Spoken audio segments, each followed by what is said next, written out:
Ek is lid van Digteby, 'n klein gemeente in Kuilsrivier, en vir 'n geruime tyd het ons alreeds nie meer 'n leraar nie. En toe gebeur COVID. En skielik het ek hope tyd om te dink oor die koers van my lewe, ons gemeente, en ook om so 'n bietjie huis skoon te maak. So in die proses herontdek ek hierdie Bybelstudieboek en die lesse wat dit my geleer het. Les nommer 1. As mense verkeerde vrae vra, kry jy nie die regte antwoorde nie. Om te vra of God my wil gebruik, is reeds beantwoord in die Bybel. Die vraag wat ons eerder moet vra is, hoe en waar wil God my nou gebruik? Toe word dinge vir my duidelik.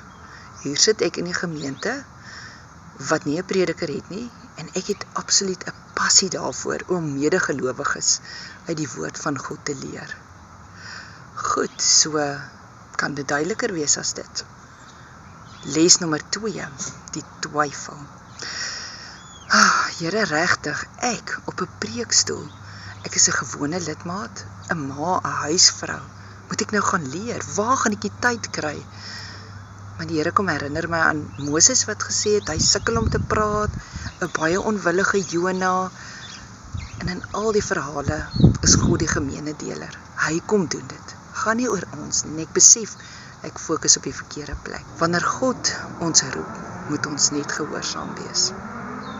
En so is ek nou ingeskryf by Huguenot College, besig met die bedienaarskursus met preekbevoegdhede, sodat God my kan gebruik in my gemeente.